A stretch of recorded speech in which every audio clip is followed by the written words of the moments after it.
আসসালামু আলাইকুম, সুপ্রিয় শিক্ষকবৃন্দ। আজকে আমরা একটি গুরুত্বপূর্ণ বিষয় নিয়ে আপনাদের সঙ্গে কথা বলবো। আসন্ন বার্ষিক পরীক্ষা 2024 বর্তমান নতুন অন্তর্বর্তী সরকার যেভাবে রেজাল্ট দিতে চেয়েছে বা পরীক্ষা নিতে বলছে, সেইভাবে আমরা একটি আমাদের সফটওয়্যার প্রস্তুত করেছি। আপনি এই সফটওয়্যারের মাধ্যমে খুব সহজেই আপনার পরীক্ষার যাবতীয় কার্যক্রম পরিচালনা করতে পারবেন। আমরা সেই বিষয় নিয়ে আলোচনা করার জন্য আজকে এই ভিডিওটা করছি। আপনারা পুরো ভিডিওটি যদি দেখতে পারেন বা দেখেন, তাহলে ইনশাল্লাহ সব বিষয়ই ভালোভাবে বুঝতে পারবেন।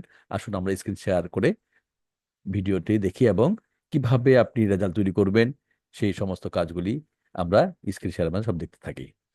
যারা ইতিপূর্বে রেজিস্ট্রেশন করেছেন, তারা আপনার প্রাপ্ত ইউজার আইডি এবং পাসওয়ার্ড দিয়ে লগ ইন করবেন। ধরেন আপনার ইউজার আইডি যদি দেওয়া হবে সেটা লিখবেন এবং পাসওয়ার্ড লিখবেন, লিখে আপনি সাইন ইন করবেন।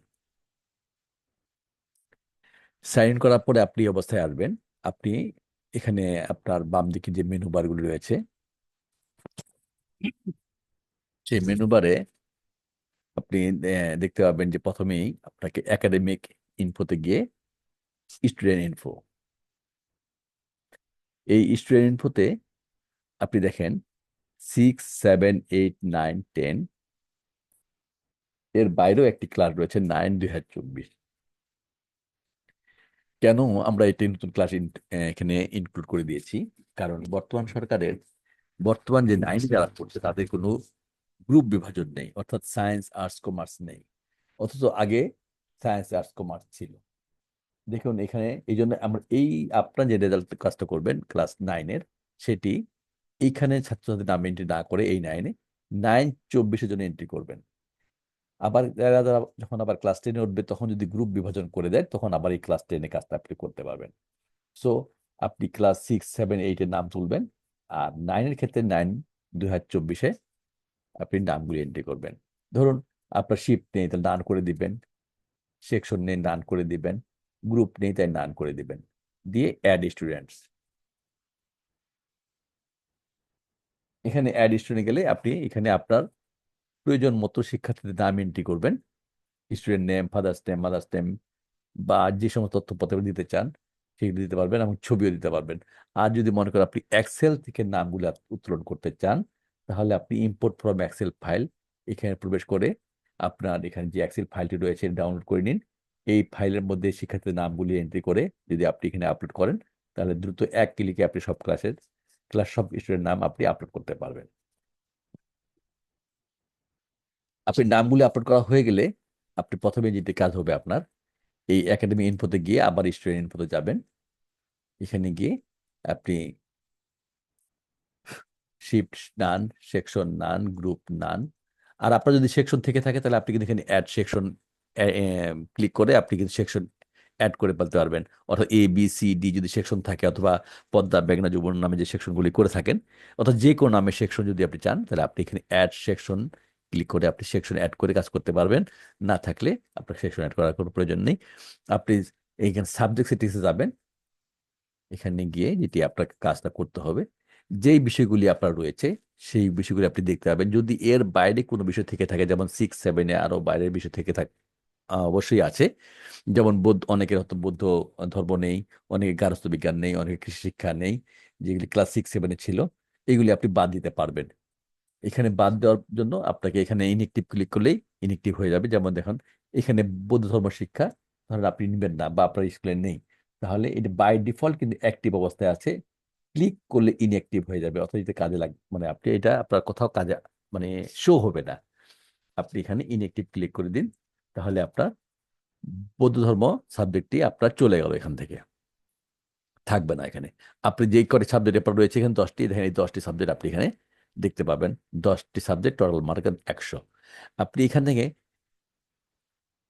যেটা 6, 7-এর ক্ষেত্রে যেটা করবেন, আপনাকে এখানে এই যে 100 নাম্বার এখানে দেওয়া আছে, আসলে 100 দেখা যাচ্ছে না, এখানে 100 নাম্বার দেওয়া আছে।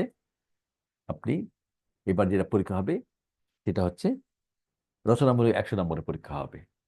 আপনাকে এখানে এই নাম্বারগুলি আপনি ঠিক করে নেবেন, 100 নাম্বার দিবেন। আর এখানে এমসিকিউ, প্র্যাকটিক্যাল এই নাম্বারগুলি যাতে না থাকে, এখানে টোটাল মার্ক 100 এখানে দেওয়া আছে, দিয়ে এখানে আপডেট করে নেবেন। আর এই যে সিএ সাবজেক্ট একটি অপশন আছে, এই চেক মার্কটি প্রত্যেকটা ক্লাসে গিয়ে আপনাকে চেক করে দিতে হবে।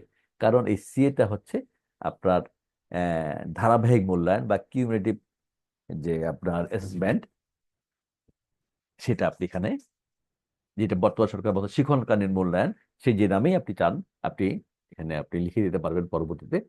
এই চেক মার্কটি অবশ্যই দিতে হবে। আপনি ক্রিয়েটিভ এখানে ঘরে চেক মার্ক দিবেন, বাকি চেক মার্কগুলি তুলে দিবেন, আর এই চেক মার্ক দিয়ে এখানে ক্লিক করে আপনি আপডেট করে দিবেন। কেন এই সিএ নাম্বার, সিএ ঘরটি কেন চেক করবেন তা আমাকে আপনাদেরকে আমি এখনই দেখিয়ে দিচ্ছি আসলে এটাই কি কাজে লাগবে। প্রথমত আপনি 100 নম্বর পরীক্ষা দেবেন, জন্য 100 নম্বর দিলাম আমরা এখানে। আর সিএ নাম্বার দেওয়ার কারণে আপনার ওখানে 70% এন্ট্রি, যেটা সরকার নিয়ম যে 100 নম্বর পরীক্ষা হবে, সেই 100 নম্বর থেকে 70-এ রূপান্তর হবে। আর এই সিএ নাম্বার বা ধারাবাহিক মূল্যায়ন বা শিক্ষণকালীন মূল্যায়ন আপনার 30 যুক্ত হবে, এই মিলে আবার 100 হয়ে যাবে। এই জন্য এই সিএ নাম্বারটা আপনাকে, এই চেক বক্সটা আপনাকে অবশ্যই চেক করে দিতে হবে। আমরা অন্য ক্লাসে গিয়ে দেখে আসি। ধরুন আপনার ক্লাস 6-এ যদি যান, আপনি ক্লাস 6-এ যদি যান, এখানেও সাবজেক্টে দেখতে যাবেন। এখানে দেখেন আপনাকে এই যে বাংলা প্রথম পত্র পরীক্ষা হবে, এখানে সিএ নাম্বার দেওয়া আছে, দ্বিতীয় পত্র দেওয়া আছে। আপনি মনে করেন বাংলা প্রথম পত্র আপনার নিবেন না, যেহেতু এবার নেই, আপনি এটা তুলে দিবেন, এটা ইনএক্টিভ হয়ে আছে। এখানে সিএ নাম্বার দিয়ে দিলাম, এখানে 100, এখানে সিএ দিয়ে এটা আমরা আপডেট করে দিলাম। আপনার কিন্তু সিএ নাম্বার আপডেট হয়ে গেল। আপনি আপনার প্রয়োজন মোতাবেক এখানে যে সাবজেক্টগুলি আছে সেইগুলি, যেমন বাংলা প্রথম পত্র নেই, এই জন্য ইনএক্টিভ করে দেওয়া আছে। অর্থাৎ ক্লিক করলে অ্যাক্টিভ হবে, ইনএক্টিভ অবস্থা সে রয়েছে, আমরা তাকে অ্যাক্টিভ করতে চাই না। বাংলা দ্বিতীয় পত্র ইনএক্টিভ অবস্থা রয়েছে, ক্লিক করলে অ্যাক্টিভ হবে। আপনি এভাবে আপনার প্রয়োজন মোতাবেক অ্যাক্টিভ ইনএক্টিভ করে নিয়ে এই সিএ ঘরটি চেক করে দেখে রাখবেন, যাতে আপনি ওই 70-30 করতে পারেন সহজে। আর এখানে 100 নাম্বার দিবেন, বাকিগুলি সবগুলি ফাঁকা রাখবেন, তাহলে আপনার রেজাল্ট তৈরি করতে সুবিধা হবে। এরপরে যেটা করবেন আপনি, সেটা হচ্ছে এক্সাম ইনফোতে যাবেন। এই যে সিএ নাম্বার দিয়ে রাখলাম আমরা, সিএ নাম্বারটা আমরা কোথায় বসাবো? এই যে এক্সাম ইনফোতে গিয়ে ক্লিক করলে আপনার এখানে সেট ক্লাস ওয়াইজ সিএ, এখানে আপনি সিএ নাম্বারটা দিবেন। দেখুন ক্লাস 6 সিএ নাম্বার 30%, অর্থাৎ এই 30 মানে ওই লিখিত পরীক্ষা যে 100 নাম্বার দিয়েছেন সেটাকে 70-এ রূপান্তর হবে, আর 30 নাম্বার সিএ নাম্বার যুক্ত হবে, দুটো মিলে আবার 100-তে রূপান্তর হবে। প্রত্যেকটা সিএ নাম্বার দিয়ে, যেমন এখানে এইটা দিতে আমার সিএ দিতে, এখানে চেক বক্স দিলাম, এখানে 30 দিলাম। যদি এখানে আমি 40 দিয়ে দিই, তাহলে 40% বাদ যাবে, আবার সিএ নাম্বার আপনি 40 দিতে পারবেন, দিয়ে আপনি এখানে আপডেট দিতে পারবেন। তো সরকার দিয়েছে 70-30, আমরা জন্য 30% দিলাম। এভাবে আপনি প্রত্যেকটা ক্লাসে দিয়ে দিবেন, দিয়ে আপনি আপডেট করবেন, আপনি 70-30 লিখতে পারবেন। দেখুন আমরা এবার যদি পরীক্ষা শেষে আমরা যখন ডাটা এন্ট্রি করবো রেজাল্ট তৈরি করার জন্য, তখন আপনি যদি একাডেমিক একদিনে যাবেন, ডাটা এন্ট্রি করুন। ধরুন আপনি বাংলা বা ধরুন ইতিহাস ও সামাজিক বিজ্ঞান নাম্বার এন্ট্রি করবেন, দিয়ে অ্যাড মার্কস দেন। আমরা এখানে মার্কগুলো আগে থেকে দেওয়া আছে, আমরা ক্লিয়ার করে নিই একবার। ধরুন একটা ছাত্র যদি পেয়ে যায় 90, তাহলে 90-এর 70% কত? দেখুন 63, অর্থাৎ 90 দেওয়া মাত্র 63 আপনি পেয়ে গেলেন। এর সঙ্গে আবার যুক্ত হলো, ধরুন 30-এর মধ্যে সে পেয়েছে 25, তাহলে কত হবে? 63 আর 25 88, এর জিপি হবে 5 এবং গ্রেড A+। এভাবে আপনি প্রাপ্ত নাম্বারগুলো আপনি দিয়ে দিতে পারবেন এখানে। আর এই যে লিখিত নাম্বার, এই লেখাগুলি লেবেলগুলি আসছে, এই লেবেলগুলি আপনি ইচ্ছা মতো পরিবর্তন করতে পারবেন, লিখিত দিতে পারবেন, রচনামূলক দিতে পারবেন। এবং সিএ নাম্বারের ঘরে আপনি এটাকে ধারাবাহিক মূল্যায়ন, শিক্ষণকালীন মূল্যায়ন বা আহ, যেভাবে আপনি নাম দিতে চান সেই নামগুলো আপনি কিন্তু চাইলে পরিবর্তন করে দিতে পারবেন। এইভাবে নাম্বারগুলো এন্ট্রি করে যদি আপনি সেভ করেন, তাহলে আপনি রেজাল্ট কার্ড তৈরি করতে পারবেন, টেবিল সংশিট তৈরি করতে পারবেন, সব। আপনাকে আমি এখন দেখিয়ে দিচ্ছি এই লেখা, এই লেবেলগুলি আপনি কিভাবে পরিবর্তন করবেন। এখানে যাবেন এক্সাম ইনফোতে, এখানে অবশ্য অনেকগুলি বিষয় আছে। এখানে আপনি সেট এক্সাম রুটিন, এখানে আপনি রুটিন দিয়ে দিতে পারেন, তাহলে এডমিট কার্ডে আপনার রুটিন চলে আসবে। আর এই যে লেভেল পরিবর্তন, এই যে লিখিত দিয়েছি তাই লিখিত আসছে, এখানে সিএ নাম্বার যদি আমি দেই,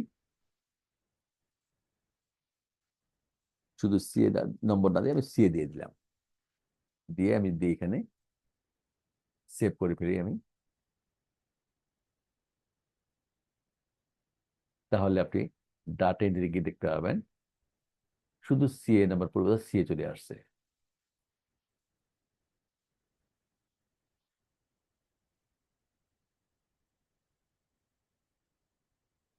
দেখুন সিএ, অর্থাৎ আপনি এখানে যা লিখে দিয়ে আসবেন এখানে তাই হবে। এভাবে আপনি রেজাল্ট তৈরি করতে, ডাটাগুলি এন্ট্রি করতে পারবেন। এই রেজাল্ট ডাটা এন্ট্রি করার পরে আপনি এইখানে রিপোর্টের ঘরে আপনি রেজাল্ট রিপোর্ট, এক্সাম রিপোর্ট থেকে আপনি exam routine, date wise student এবং এডমিট কার্ড, সিট প্ল্যান তৈরি করতে পারবেন। আর রেজাল্টের পরে বা নাম্বার এন্ট্রি করার পরে রেজাল্ট কার্ড, আপনি এখানে result card, table sheet, merit list, short result সবগুলি আপনি তৈরি করতে পারবেন এক ক্লিকে। আমি এই বিষয়গুলি আর দেখাইলাম না, কারণ আমরা অন্য একটা ভিডিওতে দেখিয়েছি কিভাবে আপনি রেজাল্ট কার্ড ক্লিক করবেন। আহ, আপনি চাইলে নিজেও এখানে ঢুকে খুব সহজেই আপনি এই বিষয়গুলি করতে পারবেন। এখানে আপনি ক্লাস দিবেন, আপনি সবগুলি সিলেকশন করে যে রিপোর্ট দেন, ডাটা এন্ট্রি করা থাকে, তাহলে আপনার সব নাম্বারগুলো অটোমেটিক তৈরি হয়ে চলে যাবে। এখানে দেখেন যেটুকু দিয়েছি সেটুকু এখানে এন্ট্রি হয়ে আসছে।